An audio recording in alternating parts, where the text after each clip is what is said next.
الحمدللہ رب العالمین والصلاة والسلام علی سید المرسلین اما بعد فاعوذ باللہ من الشیطان الرجیم بسم اللہ الرحمن الرحیم۔ ہمارا سلسلہ چل رہا ہے مختصر درس قرآن کے طور پر سنے سنائے سنی سے پڑھے پڑھائے سنی پڑھو۔ اس میں آج جو آیا لے کے ہم حاضر خدمت ہوئے ہیں وہ سورہ بقرہ کی آیت نمبر 28 ہے۔ اللہ تعالیٰ ارشاد فرماتا ہے کیف تکفرون باللہ وکنتم امواتا فاحیاکم ثم یمیتکم ثم یحییکم ثم الیہ ترجعون۔ اچھا، اب اس میں انسانی زندگی کے مراحل بیان کیے گئے، یعنی انسان کے سفر کے مراحل بیان کیے ہیں۔ اللہ تعالیٰ نے ہماری تخلیق کی، ترجمہ پہلے آپ سن لیجئے۔ رب تعالیٰ ارشاد فرماتا ہے تم اللہ کا انکار کیسے کر سکتے ہو، حالانکہ جب تم مردہ تھے اللہ تعالیٰ نے تمہیں زندہ کیا، پھر وہ تمہیں مارے گا۔ پہلے بھی تم مردہ تھے، پھر اللہ نے تمہیں زندہ کیا، فاحیاکم ثم یمیتکم، پھر وہ تمہیں مارے گا، ثم یحییکم، پھر موت کے فوراً بعد پھر ایک زندگی دے گا۔ اور پانچواں سٹیپ کیا ہے کہ تم اللہ تعالیٰ کی بارگاہ میں اٹھائے جاؤ گے۔ ہم ایک بات ذہن میں بٹھا لیں کہ ہم 120 دن کی عمر تک اپنی ماں کے پیٹ میں، باپ کی پشت میں تو مردہ حالت میں ہی تھے، ماں کے پیٹ میں پہنچنے کے بعد 120 دن تک انسان حالت موت میں ہوتا ہے۔ پھر روح پھونکی جاتی ہے، فرشتہ روح پھونکتا ہے، روح پھونکنے کے بعد پھر فرشتہ لکھ دیتا ہے جی کتنی دیر زندہ رہے گا، کیا کرے گا، کتنا کھائے گا، کتنا پیے گا، جو بھی معاملات ہو وہ فرشتہ لکھ دیتا ہے۔ اس کے بعد پھر اللہ تعالیٰ مارے گا اور پھر زندہ کرے گا، پھر قیامت کے دن اٹھائے جائیں گے۔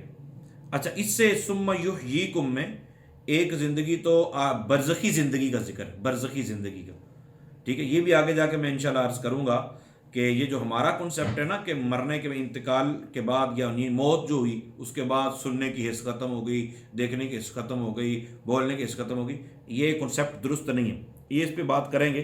ابھی جو میں عرض کرنے جا رہا ہوں وہ بڑی ایک عجیب و غریب بات ہے کہ انسان 120 دن، یہ بخاری شریف کی روایت، 120 دن تک ماں کے پیٹ میں آ چکا ہے۔ اس سے پہلے کا جتنا عرصہ آدم علیہ السلام کی پشت میں ہماری روحیں رکھی گئی، سارا سلسلہ انسان حالت موت میں ہوتا ہے۔ اچھا، انسان حالت موت میں ہے اور اب تعالیٰ کیا ارشاد فرما رہا ہے کیف تکفرون باللہ وکنتم امواتا وکنتم امواتا وکنتم، اس کو بار بار غور کریں۔ تم مردہ تھے، اللہ تعالیٰ نے تمہیں زندہ کیا، حالت موت میں انسان، اور پھر جب ہمیں موت آتی ہے تو اس وقت بھی ہم حالت موت میں ہوتے ہیں۔ یہاں ایک کنسیپٹ ہے، کنسیپٹ یہ ہے کہ جی وسیلہ مانگنا، التجا کرنا، تقرب کے لیے وسیلہ دینا، یہ سارا زندگی میں جائز ہے، لیکن جب کوئی بندہ فوت ہو جاتا ہے پھر جائز نہیں۔ ہم نے دیکھنا ہے کہ حالت موت میں بندہ کس وقت ہوتا ہے۔ لوگ کہتے ہیں کہ انسان کی روح نکلی، کل نفس ذائقۃ الموت، جب وہ ذائقہ چکھا تو اس کے بعد وسیلہ ختم، کیونکہ بندہ فوت ہو گیا، بندہ فوت ہو گیا ہے، بندہ ہے ہی نہیں اب، تو اس کا وسیلہ دینا جائز نہیں۔ حالانکہ بندہ ماں کے پیٹ میں 120 دن سے پہلے تب بھی حالت موت میں ہوتا ہے۔ رسول پاک صلی اللہ تعالی علیہ وسلم اپنی امی جان کے شکم اطہر میں تھے، یا ابھی امی جان کے شکم اطہر میں بھی نہیں آئے تھے، تو مدینے کے لوگ یعنی یہودی جب بھی جنگ کرتے، کسی سے جنگ کرتے تو ہارنے لگتے تو نبی پاک صلی اللہ علیہ وسلم کے نام کا وسیلہ دیتے۔ یہ بات میری نہیں، یہ قرآن کہہ رہا ہے۔ وَكَانُوا مِن قَبْلُ يَسْتَفْتِحُونَ عَلَى الَّذِينَ كَفَرُوا، محبوب یہ آپ کے تشریف لانے سے پہلے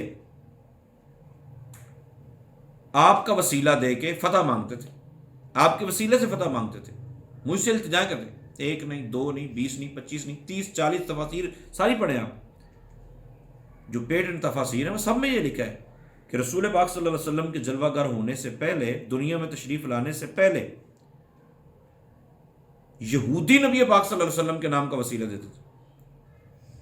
تو اگر ہم غور کریں کیف تکفرون باللہ وکنتم امواتا پر، ہمارا معترض جو ہے وہ اعتراض کرتا ہے کہ رسول پاک صلی اللہ علیہ وسلم اس دنیا سے چلے گئے ہیں، فوت ہو گئے ہیں، حالت موت میں ہیں، تو میں اسی اعتبار سے عرض کر رہا ہوں کہ رسول پاک صلی اللہ تعالیٰ علیہ وسلم پر جو حالت ثم یمیتکم کے بعد ہے، ٹھیک ہے، ہمارے معترض کے مطابق وہی حالت ماں کے شکم اطہر میں آنے سے پہلے بھی تھی، وکنتم امواتا کے تحت.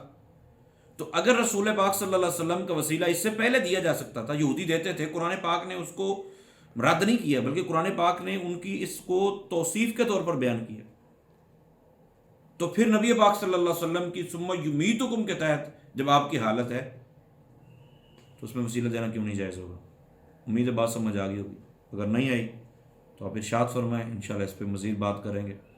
آگے سلسلہ جس طرح چلتا رہے گا، آگے اور بھی باتیں آ جائیں گی. اللہ عمل کی توفیق عطا فرمائے. آمین بجاہ النبی.